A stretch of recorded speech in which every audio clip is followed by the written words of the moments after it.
충주 용대에 조울산 덕으로 살집을 마련해 놓고 급히 가족들을 데리러 온 정씨 두 형제는 9식구가 한꺼번에 몰려 떠나기에는 위험함을 느끼고 둘로 나뉘었다.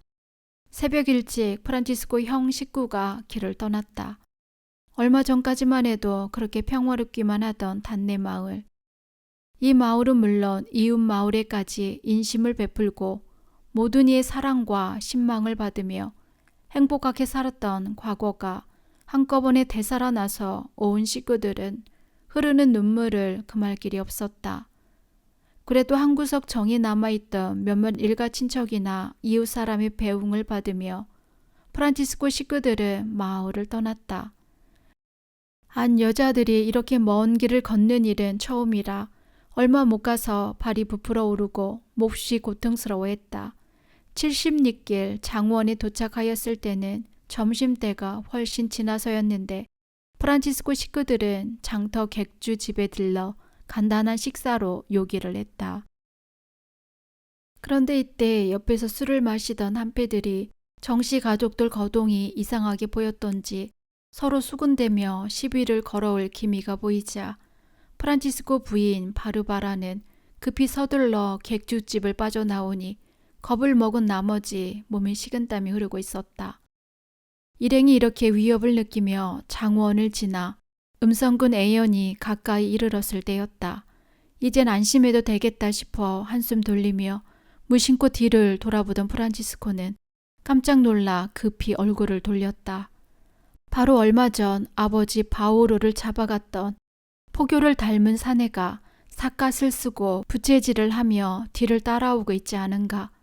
그는 이쪽에서 걸음을 빨리하면 자기도 빠른 걸음으로 쫓아오고 멈추며 멈추는 듯 싶어 모두가 이제 꼼짝없이 잡혔구나 하고 맥이 풀렸다. 등골에 진땀은 줄줄 흘러내리고 한참을 쫓기듯 걸은 것이 10여리길. 신씨들이 많이 모여 사는 오감 마을에 와서는 더욱 위급함을 느끼어 큰 길에서 벗어나 가파른 산길로 접어드니 뒤따르는 듯 하던 그 갓쓴 사람은 그냥 큰 길로 줄곡하고 있었다. 이제 안심하고 한숨을 돌려 쉬는데 이번에는 또 갑자기 마을 청년들이 산길을 오르는 것을 보고 의심하여 쫓아와 시비를 걸었다. 당신들은 대체 무슨 죄를 졌길래 그렇게 산으로 허겁지겁 쫓기는 꼴이요? 한 젊은이가 다그쳐 물었다. 이때 프란치스코는 태연하게 우리는 친척집을 찾아 먼 길을 가고 있는데 피곤하여 숲 그늘에 들어 좀 쉬어갈 셈으로 온 거요. 당신들은 무슨 남의 사사로운 일에 간섭을 하오. 하고 오히려 불쾌한 듯한 표정을 지으니 그들은 착각했다고 사죄하고 되돌아가고 말았다. 프란치스코 가족들은 이 마을을 몹시 불안한 마음으로 벗어나 10여리 길을 더 걷자 모두 다리에 힘이 빠져 더는 걸을 수가 없었다. 아침 저녁해도 서산에 걸쳐 온 누리에 검은 그림자가 짙어지고 있었다. 프란치스코 일행은 길가 한적한 주막집을 빌려 하룻밤을 지새웠다. 그리고 다음 날 새벽 동이 트자 일행은 또 걷기 시작하여 거의 저녁 무렵이 되어서야 용대 마을에 도착하였다. 한편 프란치스코보다 하루 늦게 떠난 비버리 가족들은 그래도 쉽게 와서 프란치스코가 도착한 지 이튿날 낮에 무사히 도착하였다. 이렇게 하여 프란치스코와 비버리 형제 가족들은 우선 목숨만은 안전하게 보존할 수 있는 곳으로 보금자리를 정해놓은 셈이지만 아무것도 가진 것이 없으니 당장 살아간다는 것이 막연하기만 하였다. 프란치스코 형제들이 이곳 용대 마을에 이사온 지도 벌써 여러 날이 되었다. 이제 마을 사람들과 서로 얼굴도 많이 익혔고 온 식구들이 마음을 합하여 부지런히 일하고 진실되매 마을 사람들도 동정을 아끼지 않았다. 조울산 노인 집에서는 이들을 가까운 친척처럼 아끼고 도우며 일거리도 많이 맡게 하여 삭품값도 남보다 더 얹어주었다. 프란치스코와 비버리는 굳은 날도 쉬지 않고 일을 하였다.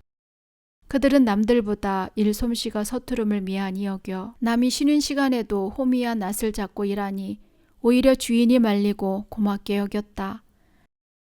밤이면 허리뼈가 굳어버린 듯 감각마저 잃어도 이튿날 새벽이면 남들보다 일찍 일어나 일터로 떠났다. 한편 안여자들은 남의 집 방아를 찧어주고 일집에 가서 밥을 지어주는 일도 맡아 했다. 때로 양식이 떨어지면 보리겨로 떡을 비벼 먹기도 하고 죽을 쑤어 먹는 일이 많았는데 얼마 뒤엔 방아 찧는 손바닥이 온통 불어 터지고 헤어져 마음대로 일을 해나갈 수조차 없었다. 그동안 정규학 일갓집에서 머슴살이를 하던 13살 난 요셉도 규학이 학대에 못 이겨 식구들을 찾아와 합류하였는데 그래도 그는 규학의 집에서 일을 많이 익힌 덕으로 어떤 고통도 참아 넘기며 제 몫은 충분히 해나갔다. 어쨌든 이들은 단내 고향에서 버림을 받은 쓰라림을 말끔히 가시고 그래도 보람을 느끼고 살게 되었다. 또 한 가지 다행스러운 것은 이 마을 용대 사람들이나 울산 노인 식구들까지도 프란치스코 식구들이 천주 교인이며 박해를 피하여 와 있다는 사실을 아직 모르고 있는 것이다. 울산 노인이 남의 접촉을 피하고 홀로 주님을 섬기는 마당에 이같이 프란치스코 식구들을 자기 곁으로 끌어들인 것은 크게 위험을 무릅쓴 행위였다. 그러므로 자기 맏아들에게도 이 사실만은 숨겨왔고 프란치스코에게 조심해 줄 것을 단단히 부탁했다. 그러나 이런 속에서도 프란치스코 형제와 울산 노인과는 남의 눈을 피해 가끔 접촉하는 기회를 가졌고 그때마다 성서 이야기나 시국 돌아가는 이야기를 많이 나누었다. 하지만 울산 노인의 맏아들은 얼마 안 가서 프란치스코 집 사람들이 자기 아버지와 같이 천주 교인임을 눈치채게 되었고 박해를 피하여 왔음을 알아차리게 되었다. 이 사실이 관가에 알려지면 자기 집도 죄인으로 몰릴 것이 뻔했으므로 마을 사람들이 행여 이상하게 여길까 여간 걱정이 되지 않았다. 프란치스코 형제 식구들은 타관에서 새로 뿌리를 내리자니 이만저만 힘이 벅찬 게 아니었고 무척 고생이 되었다. 그러나 울산 노인의 격려를 받으며 비록 자유스럽지는 못하나마 주님을 섬기고 밝은 앞날을 바라보고 사는 것을 보람으로 느끼고 있었는데 어느 날 갑자기 뜻밖의 변이 일어나고야 말았다. 대체 어느 유다의 밀고로 찾아왔는지 혹은 다른 교우가 잡히어 고문으로 불어 급습해 왔는지는 모르지만 채 아침상을 물리기도 전에 포교들이 몰려들어 울산 노인을 체포하고 성서와 교리, 책 등을 모조리 증거물로 압수해 갔다. 프란치스코 형제 식구들은 자기들에게도 화가 미칠 것을 염려하여 이 마을을 떠나기로 하였다. 아우 비버리는 용대에서 그리 멀지 않은 개울 너머로 이사하고 프란치스코와 요셉은 조울산 노인 아우가 살고 있는 제천 땅 방다리 마을로 이사하기로 했다. 프란치스코는 이사하자 이곳 한 부잣집에 들어 머슴살이를 하고 요셉과 안여자는 품팔이와 남의 일을 도우며 고된 생활이 시작하였다. 한편 다행인지 불행인지 조울산 노인은 모든 재산까지도 몰수당하고 약간의 고문도 당하였으나 워낙 맏아들이 그동안 관가와 가까이 지내 친교가 있었고 자기 아버지에게 배교를 권하여 울산 노인은 한 달 남짓 만에 풀려나오고 잃었던 재산도 거의 되찾았다. 그래서 이곳 천주교 관계 일은 더 이상 확대되지 않았으나 조울산 노인은 양심의 가책을 받고 괴로워하다가 추록한 지 한 달 만에 세상을 떠나고 말았다. 이는 실로 프란치스코 형제에게는 큰 충격이요 가슴 아픈 일이 아닐 수 없었다. 조울산 노인이 세상을 떠나자 프란치스코 형제는 서로 격려하고 위로할 교우도 없이 숨어 살며 하느님 가르침을 지키자니 어려움이 무척 많았다. 그러나 워낙 굳은 신앙으로 식구들이 마음들을 합해 주었고 착실히 일하며 마을 사람들한테 마음 좋고 착한 사람들이라 소문이 나 많은 동정도 받게 되었으며 살림도 차차 나아져 이태가 지나자 집칸도 마련할 수가 있었다. 이젠 상한 몸들이 튼튼해지고 일도 능숙해져 고통을 느끼지 않았으며 내 집도 마련되었으니 아버지 바오르의 3년상도 내 집에서 치를 수 있게 되어 무척 다행스러웠다. 그러나 아직도 천주교에 대한 박해는 계속되고 있고 죄사를 패하고 연미사로 행한다면 교인이 정체가 드러남은 물론 당장에 큰 화를 당할 것이므로 두 형제는 제사를 챙겨 지내기로 결정을 보았다. 그리하여 프란치스코 형제는 간단하고 조촐하나마 제사상을 차려놓고 온 식구가 차례대로 절을 올리려는 찰나였다. 돌연히 쾅 하는 소리와 함께 제사상이 쓰러지고 차린 음식이 온통 흐트러졌다. 프란치스코와 비버리는 정신까지 흐려지고 한참 뒤에 정신이 들어 생각하니 치명하신 아버지 바오르께서 교회 사리에 벗어난 짓이라 하여 크게 노하신 거라 여기고 그로부터 제사를 거두었다. 프란치스코가 방아다리로 이사온 지도 어느덧 8년이란 세월이 흘렸다.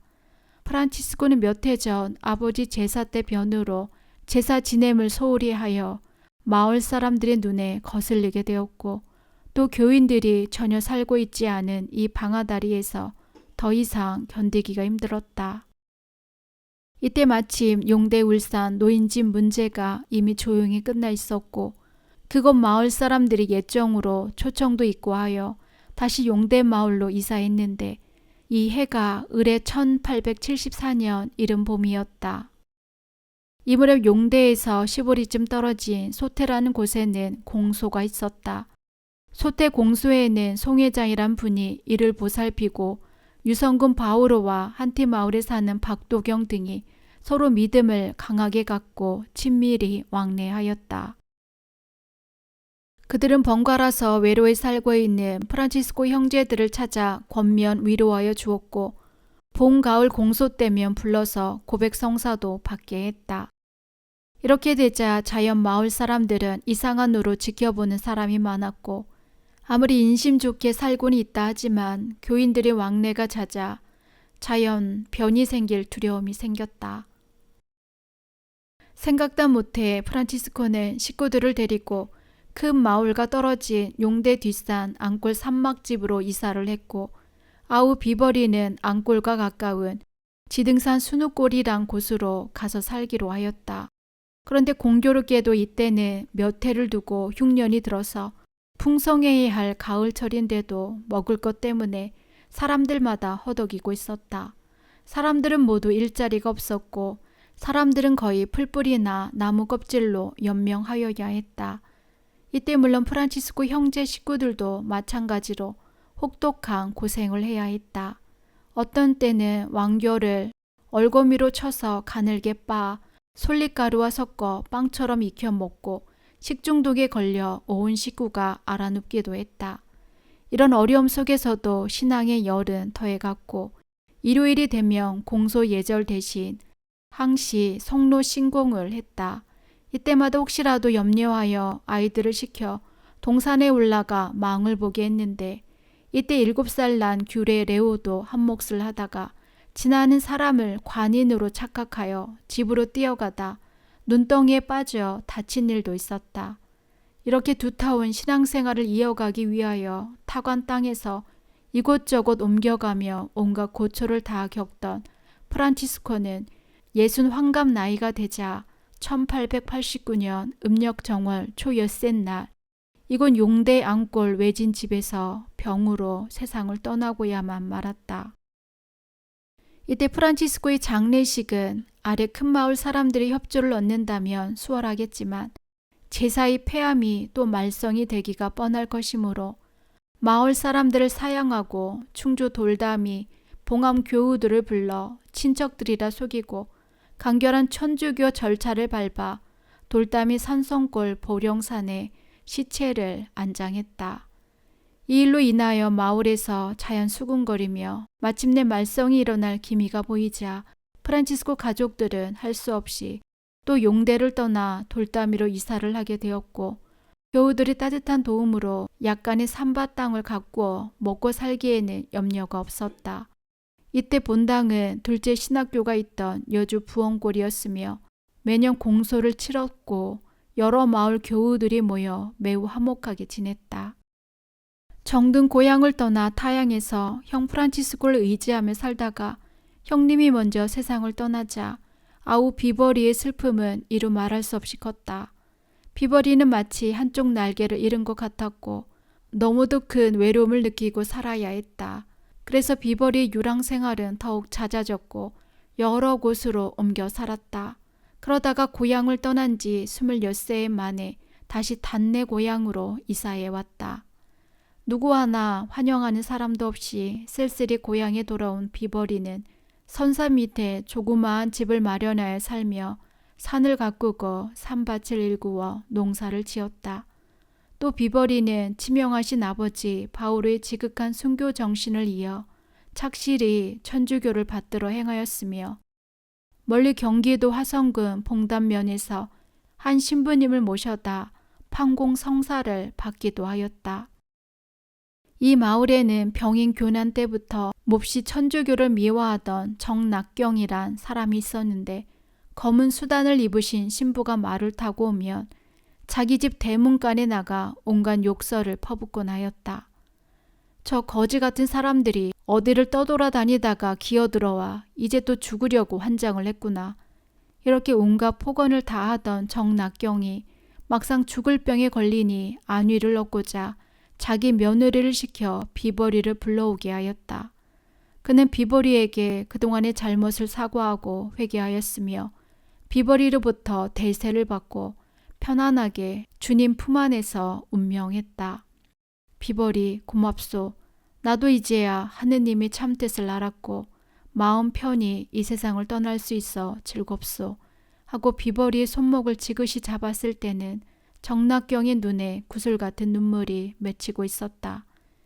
그리고 이 마을에는 이미 병인 교난 이전부터 천주교를 믿고 그 어려움 속에서도 외로이 주님을 끈질기게 우러러 받들던 세터 보항이 할머니가 있었는데 비버리가 고향에 다시 돌아와 과감하게 천주교를 받들어 행하자 매우 기뻐하였고 같이 도우며 온 가족까지 믿게 하고 세례까지 받게 하였으니 차차 이 암흑 속에 기적은 일어나고 있었다.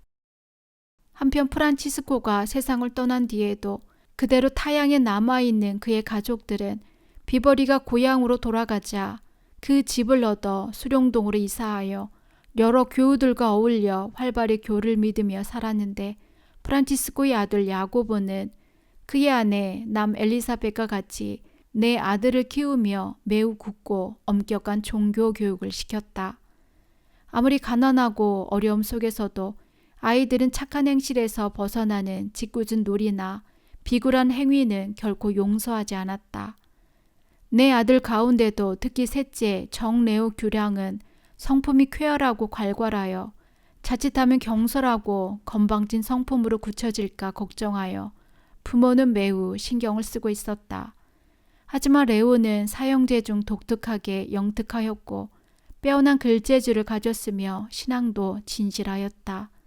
그리고 그는 커갈수록 정의에 어긋난 행위는 하지 않았으며 불의의 행동에는 남의 일도 맡아 시비의 옳고 그름을 가려 판관 노릇도 곧잘하여 어른들까지도 칭찬이 대단하였다. 그는 또 팔촌 집안인 아우구스티노를 무척 좋아하고 따랐다. 정 아우구스티노는 정 레오보다 10여 세나 위로 충남 아산군 신창면 남방내란 마을에서 태어났으며 벌써 몇 대 할아버지 때부터 천주교를 두터이 믿고 받들여 내려왔다. 아우구스티노가 아직 어렸을 때 천주교 박해가 심해지자 아버지 마테우와 어머니 마르타는 관가의 눈을 피하여 정처 없이 유랑의 길을 떠나야 했다. 그가 처음 당도한 곳은 충남 공주 땅 정산이란 두메 산골이었는데 제일 고통스러웠던 것은 가난보다도 신앙을 숨겨 살아야 하는 일이었다. 아우구스티노는 10살 안팎의 어린 소년이었지만 산에 올라가 나무를 해다가 시장에 팔아야 했고 그의 부모들은 열심히 품팔이를 해서 먹고 살아야 했다. 처음엔 보잘것없는 떠돌이들로 알았던 마을 사람들은 야고보 식구들이 모두 착실한 성품을 지녔고 얌전하며 성실하게 살아가자 차차 동정의 빛이 보이기 시작하였고 논밭을 빌려주었다. 그래서 농사를 지어 많은 이익을 얻을 수 있었다. 그러나 생활이 안정되어 갈수록 천주교를 제대로 믿지 못하는 안타까움은 더욱 커져갔다. 결국 아버지 야고보는 공들이 얻은 농작물도 버리고 약간의 돈을 마련하여 식구들을 거느리고 이곳을 떠나기로 했다. 시월이쯤 떨어진 장우원에서 며칠 묵은 뒤 여기도 신앙생활에 불안을 느끼자 더 남쪽으로 내려가 충주 땅 소태마을에 자리를 잡았는데 이 마을에는 천주교 신자가 무려 7가구나 살고 있었다. 이때 아우구스티노의 나이 15살이었다. 품행에 단정하고 남달리 총명했던 그는 교리 지식도 풍부하여 이곳 공소의 회장 대리 일도 맡아보면서 아이들에게 교리를 열심히 가르쳤다. 아우구스티노는 맏아들로 태어나 밑에 2 동생을 가졌으며 가정적으로 짐을 무겁게 지고 있었으나 교회를 위하여 몸과 마음을 바치기로 했다. 그러나 어느 날 아우구스티노는 깊은 잠에서 이상한 꿈을 꾸었다.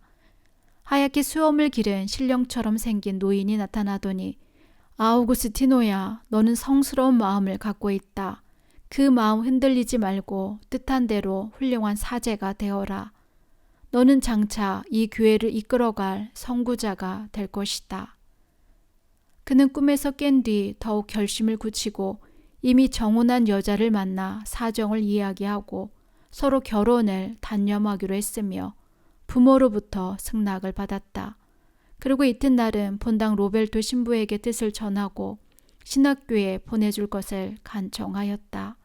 본당 신부도 아우구스티노의 뜻을 쾌히 받아들이고 우선 신학교에 가기 전에 한성에 올라가서 공부를 하도록 권하고 길을 마련하여 주었다.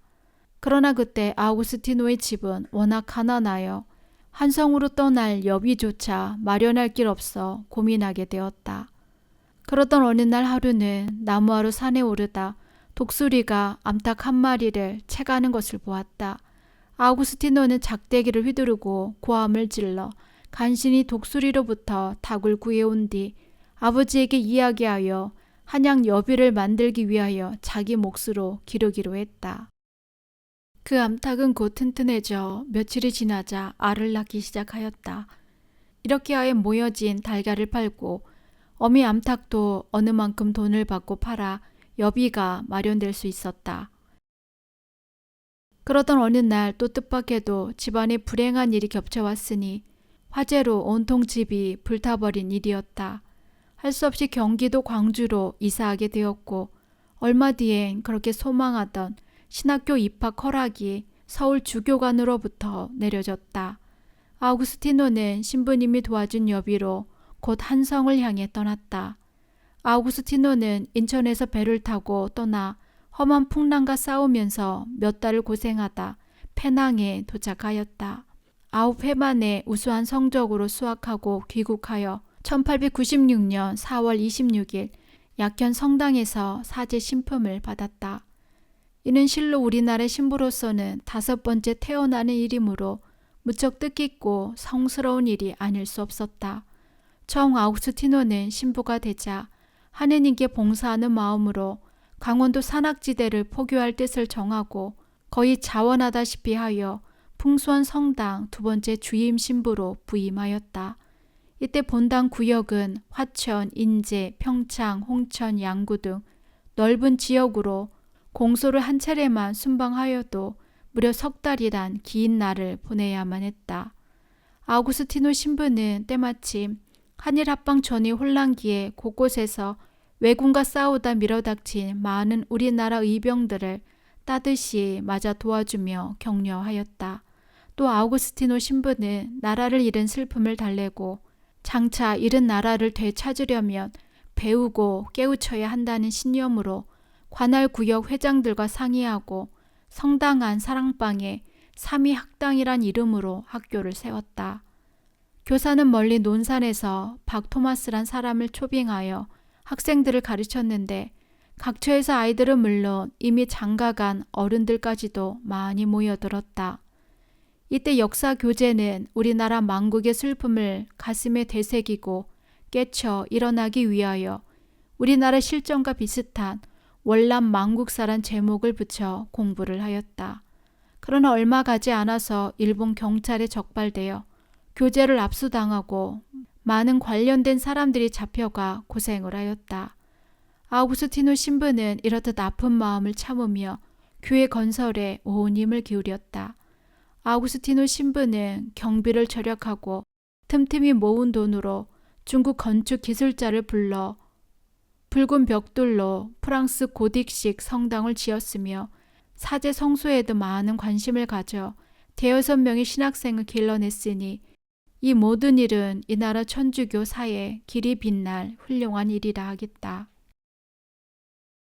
이렇게 많은 공을 세운 아우구스티노 신부는 염원하던 8.15 광복 해방을 불과 2해도 못 남겨놓은 채 1943년 10월 23일 일생의 삶을 다 바쳐 터전을 닦은 풍수원 성당에서 세상을 떠났으니 그때 나이 80살이었다.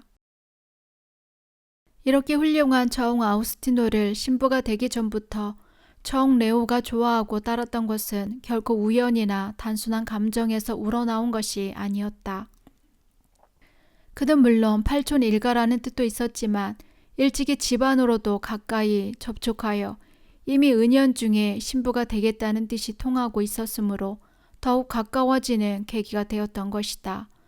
또한 레오의 부모 역시 잘못을 나무랄 때나 격려할 때면 우리 팔촌 아우구스티노를 닮으라고 입버릇처럼 말하곤 하였다. 하루는 레오의 아버지 야고보가 본당 임신부의 부름을 받고 장우원에 갔다. 야고보는 혹시 성품이 차분하지 못한 레오가 무슨 잘못이라도 저지르지 않았나 걱정을 하였다. 뜻밖의 신부는 야고보에게 아들 레오를 신학교에 보내는 것이 어떻겠냐고 물었다. 레오는 이미 영특한 머리를 가졌으며 하느님 가르침을 착실하게 따르고 있습니다. 뿐만 아니라 비록 성품이 괄괄하다고는 하나 결코 옳지 못한 행위와는 타협하지 않으며 정의에 앞장서고 사제가 되기를 소망하고 있는 것도 내 일찍 알고 있습니다. 그래서 여러 가지로 깊이 생각한 끝에 고난이 레오 아버지께서도 잘 생각하여 허락하심이 좋을 듯합니다. 임신부가 이렇게 레오의 신학교 진학을 권유하자 듣고 있던 아버지는 신부님, 레오를 그렇게 좋게 보아주시니 고맙습니다. 그렇지만 이는 레오 일생에 관한 일이오니 레오 자신이 결정할 문제라고 여겨집니다. 저는 다만 신부님 뜻을 받들어 권유하고 그렇게 되길 가족과 함께 하느님께 기도하겠습니다. 하고 말하였다. 이날 신부님과 헤어져 돌아온 야고보는 방 깊이 부인 엘리사벳과 의논하였다. 레오 어머니 엘리사벳도 높으신 하느님 은총이라고 좋아했다. 레오는 아버지와 어머니와의 이야기를 엿듣고 밤새도록 흥분하여 두근거리는 가슴을 진정할 길이 없었다. 새벽 일찍 일어난 레오는 아버지 방을 찾아 어제 신부님과 일어난 일을 자세히 물었다. 아버지, 어제 신부님이 무엇라 하시던가요? 제 이야기 같은데요. 오냐, 그렇다. 너를 착하게 보시고 신학교에 가도록 해달라고 하시더구나. 그래서 내 뜻을 물어 내 뜻대로 정하도록 하겠다고 말씀드렸다. 듣고 있던 레오는 기뻐하며 말했다. 좋아요. 일찍부터 저는 사제가 되기를 바라고 있었어요. 아우구스티노 신부처럼 말이에요. 이때는 아우구스티노가 신부가 된 지 얼마 안 된 때로 레오는 아우구스티노가 신부됨을 무척 부러워하고 있었다. 이렇게 하여 레오는 마침내 아우구스티노가 신부가 된 그의 가을 판공 성사 때 신부께 단단히 서약하고 장원 본당 사제관에 머물면서 신부님으로부터 기도문과 교리를 배웠다. 그리고 라틴어 초본을 공부한 후 이듬해 1897년 용산 신학교에 입학했다. 정레오는 그 무려 10여 년간이나 걸쳐 어려운 신학 공부를 마치고 레오 나이 30살 되던 해 1913년 봄에 사제 서품을 받게 되었다. 레오는 하느님 공경은 말할 나위였거니와 부모한테 대한 효성도 지극하였는데 자기가 사제 서품을 받게 된 것도 오로지 치명하신 바오로 할아버지의 정갈하심과 부모님의 절실한 기도의 보람이었다고 윗 어른들의 공을 치하했다. 정레오 신부는 또 항시 순교 선열에 대한 흠모 정신이 지극하였다. 그는 순교자의 얼을 되새기고 받들어 사적을 보호하고 후세에 남기고자 갖은 정열을 다 쏟았다. 레오 신부는 충남 부영군 구룡면 금사리 본당 신부로 계시면서 병인 박해 때 우리나라 5번째 교구장인 다블리안 주교를 비롯하여 위행 신부, 오메트로 신부, 그리고 장요새, 황루가의 평신도 2분이 치명하신 수영진터, 갈매못당 20평을 최종철 마르코 신부님과 윤희병 바오르 신부님의 합세로 사들여 천주교 재단을 만들었다.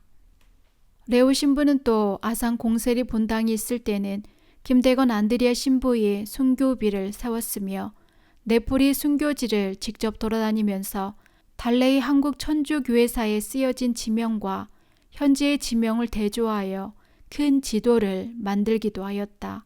그리고 이어 레오 신부는 원주 본당에 계실 때는 한국 최초의 신학교인 베론 신학교 자리 100만 평을 이이엠 프란치스코 신부와 사들여 경성 천주교 재단으로 만들기도 하였다.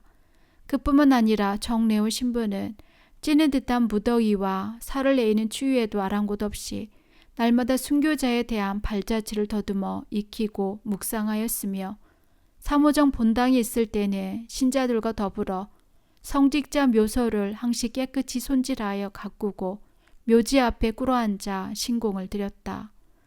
정레오 신부는 큰 몸집에 누구에게나 좋은 인상을 풍겨주는 미남인데다 마치 음방울 굴러가는 듯 낭낭하고 아름다운 음성을 지녀 영성체 후송을 영할 때는 신자들이 모두 숨을 죽이고 그 쟁쟁한 목소리에 빨려 들어가는 듯 고요 속에 잠기곤 하였다.